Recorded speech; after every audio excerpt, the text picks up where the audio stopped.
Alright, so in this video we're going to talk about Canopy Growth, and time frames that we're going to look at is the daily. Got a 4 hour and a 1 hour. So let's start with the daily chart. And to put this weekly bias level at $3 in perspective, we have to look at it on the weekly chart. And if you do that, you can see how this level was formed.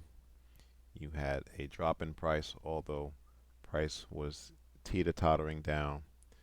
You have basing candles, and then you got this explosive move higher, which is the rally, and the process on high volume, forming a weekly bias level at $3.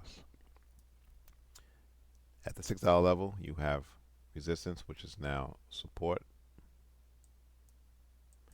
and the most recent highs that we have is going to be roughly at $15, which was established back in late April.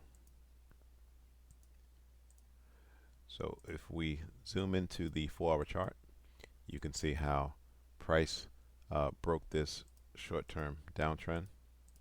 However, one can just say that this was really the impulse move, pullback, impulse move, pullback. Potentially we get the next impulse move higher.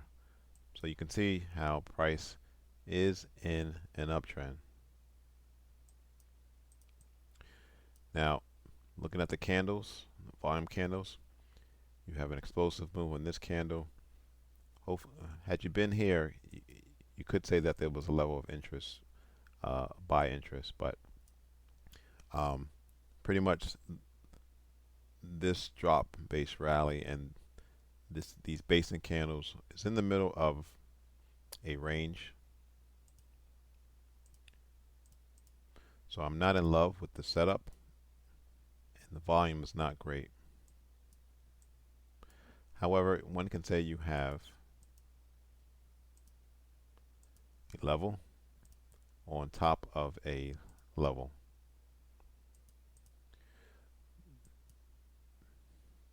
And so even though you're in the middle of this range, you could have buyers step in, and you got some clues as price came down but could not dip its toes in this zone before pulling back.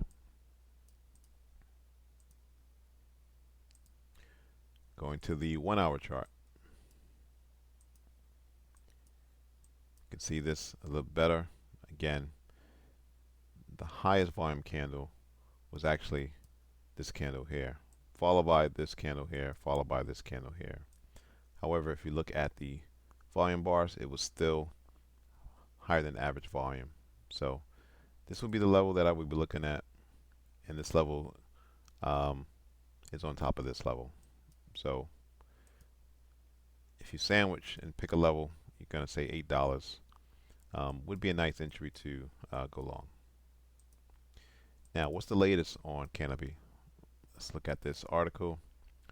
So on paper, stakeholders of cannabis operator Canopy Growth have plenty of reason to smile in anticipation of major marathon policy shifts, culminated in a recent announcement by President Biden that the government will reclassify the controversy plant. One of the most significant developments regarding the legalization movement came a week ago Thursday when President Biden posted a video message regarding his administration's intentions to reclassify marijuana from a Schedule 1 drug to a Schedule 3. Now, since the beginning of the year, the stock has gained roughly 126%. However, the overall ride has been incredibly choppy. In the past 52 weeks, the security has only gained roughly 3%. Therefore, long-standing skepticism will surround the cannabis enterprise overall. Now, for the fourth quarter coming up on May 30th, Wall Street analysts are targeting a consensus loss per share of 33%. Now, on the high side, the most optimistic expert anticipates a loss of 15%, whereas the pessimistic view calls for 58% in the red. In the year-ago quarter, Canopy suffered a loss of $9.46 per share. So the losses are getting smaller, and that's encouraging for Canopy.